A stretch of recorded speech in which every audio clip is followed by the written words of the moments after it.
¿Qué opinas de la idea de adoptar personas mayores cuyos hijos han muerto como padres o abuelos, de la misma manera que adoptamos niños cuyos padres han muerto como nuestros? Un día, mi papá y yo vimos un perro perdido. Cuando llegamos al banco de nieve, encontramos al propietario inconsciente en la acera. Se había resbalado y golpeado la cabeza, y no estaba en buena forma. Llamamos a una ambulancia y lo llevaron de urgencia al hospital. Afortunadamente, no había estado demasiado tiempo al aire libre y sufrió poco más que una conmoción cerebral. Lo visitamos una vez y mantuvimos a su perro durante 2 o 3 días hasta que salió del hospital. Cuando llegó a casa, le llevamos comida a Phil todos los días, ya que todavía estaba mareado y no podía aguantar mucho. Nos dimos cuenta de que no había nadie más allí, así que empezamos a preguntarle si podíamos sentarnos y comer también.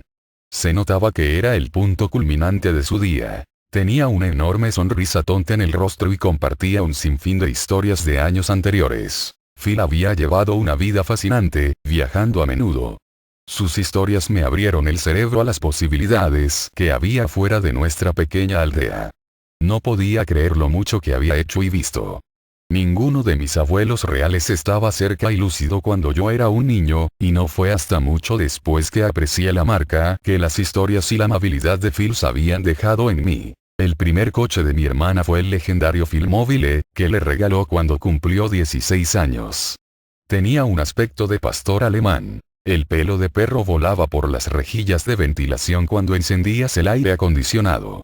El odómetro decía 36.000, pero eso no contaba los 200.000 contados antes de que los números volvieran a cero. Me gusta pensar que enriquecimos los últimos años de Phil y le dimos una especie de rehacer en la familia. Sus 2 hijos estaban separados, uno lo visitó una vez, pero eso es todo. Ciertamente cambió nuestras vidas, todo porque mi padre tiene debilidad por los perros. Esto me recordó una historia similar.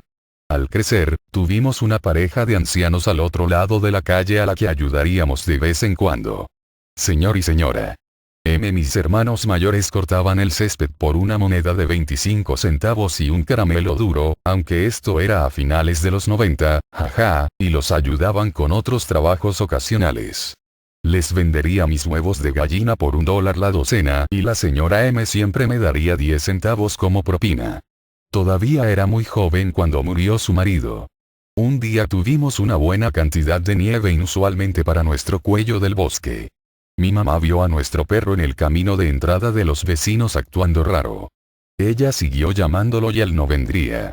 Finalmente fue a buscarlo y descubrió que estaba vigilando a la señora M que se había caído camino del buzón y no podía levantarse. La nieve profunda la estaba oscureciendo. No fue poco tiempo después, fue a un lugar de residencia asistida. Supongo que todos los años que llevó alimentando a nuestro gordo perro Golden Retriever con galletas todos los días valieron la pena. Jaja. Me encanta que lo hayas llamado Philmobile. Llamamos al coche de nuestra abuela el kart. Era un viejo Suzuki Swift, probablemente de los 80. Llevaba piel sintética en el volante y uno de esos tapizados de asiento con perlas de madera. Siempre que venía a recogernos y la veíamos a lo lejos, uno de nosotros decía creo que es el kart. Gracias por recordarme eso.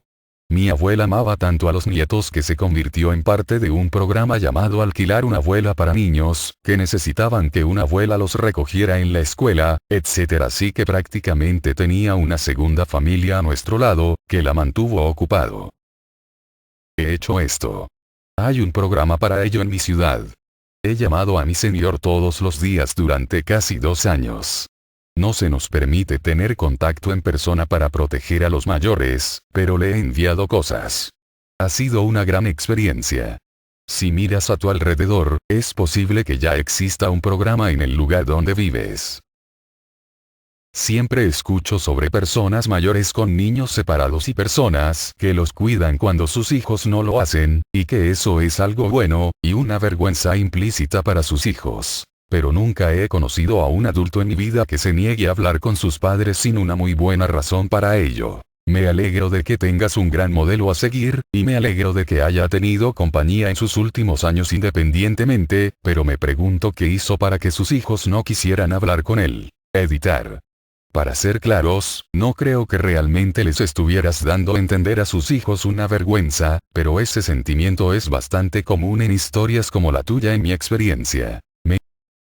Hice amigo de la madre de 85 años de mi novio, que había separado a 3 de sus 4 hijos, a todos sus cónyuges y a los 14 nietos con su religión católica fundamentalista y el juicio de todos, además de haber heredado unos pocos millones, pagando las cuentas de todos por ellos, prodigándolos con regalos, luego colgando su ayuda sobre sus cabezas, haciéndoles sentir culpables de interactuar con ella. Además, ella tenía una depresión terrible y manías de todo tipo. Cuando la conocí, estaba frágil, arruinada, aislada, sola y tenía demencia comenzando. Por alguna extraña coincidencia cósmica, nos dimos cuenta de que mi madre creció en la misma cuadra que ella en una ciudad a 1 hora de distancia. Incluso asistieron a la misma escuela preparatoria hipercatólica para mujeres jóvenes que querían convertirse en monjas. Me crié en la misma religión loca y había aceptado la broma de culto que era muchos años antes, así que sentía una simpatía innata por ella. Además, tengo una debilidad por las personas mayores vulnerables, además de que estaba subempleado y tenía mucho tiempo libre. Me convertí en su amiga más querida, la acogí y tomé su mano cuando murió a los 87 años. La encontré adorable e infantil, y nos reímos mucho, pero sé que habría odiado el hacha de guerra para enfermos mentales. Ella estaba en su juventud. Mi familia adoptó más o menos a alguien. La compañera de trabajo de mi tía nunca tuvo tiempo para una familia, así que la invitó al Día de Acción de Gracias familiar. Todos la amaban, así que la invitamos a todas las vacaciones. Ella es considerada nuestra tía abuela. No debería decir, nunca tuve tiempo para una familia, fue más bien tener diferentes prioridades en la vida, como una carrera, caridad y viajes. Suena bien en realidad. El único problema posible que veo aquí es el dinero de su pensión. Es vergonzoso que los jóvenes se hagan amigos adopten a una persona mayor para usar su pensión o sus beneficios de jubilación, descuentos en groserías, medicación, alquiler, transporte y otros. Según el país, no es tan infrecuente.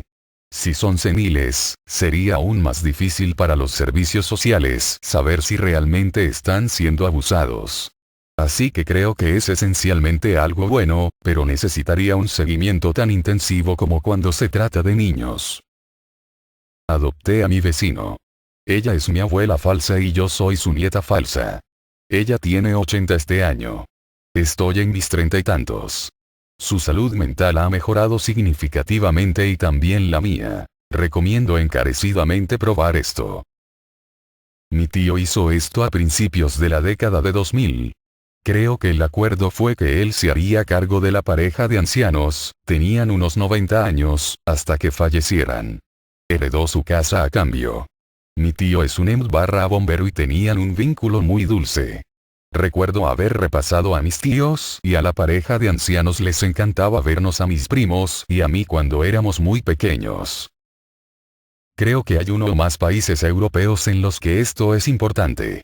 Recuerdo vagamente la historia de un hombre que entró en este tipo de arreglo con una anciana asumiendo que moriría bastante pronto, y vivió otros 15 años o más. Puedes hacer esto en Francia, pero no es tan romántico como parece. Algunas personas mayores venderán su casa por poco dinero, como bastante barato, y usted puede comprarla, pero no puede usarla hasta que mueran, por supuesto. Sin embargo, por lo general también tienes que pagarles un alquiler, mensual, semestralmente, anualmente, además de que los cuida a medida que envejecen. No conozco a nadie que haya comprado una casa en Viajer, así que no sé si tienen alguna relación fuera de las finanzas con la persona mayor. Es un poco morboso de alguna manera porque confías en alguien que no vive mucho tiempo para poder beneficiarte y no pagar demasiado si vive un tiempo. Puede estar pensando en Jeanne Calment, que se comprometió con este acuerdo, y la persona, que en realidad era su abogada, que compró su casa en Viajer murió antes que ella. Aquí hay un artículo interesante sobre cómo es viajar en Francia de la BBC.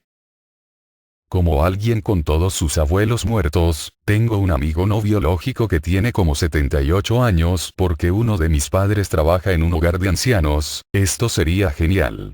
Ayuda a los ancianos y a los niños al mismo tiempo. Me gusta la idea de tener amigos mayores, pero no podría ser un cuidador. Mi propio padre murió cuando yo tenía 30 años, después de varios años de cuidar de su comida, atención médica, lavandería y finanzas. Necesitaba el tipo de atención que yo no podía brindar. No podía animarme a ayudar regularmente con el cuidado personal, pero asumió que lo haría porque era su hija. No se hizo tal suposición de mi hermano. No quiero morir solo, pero al final todo el mundo quiere.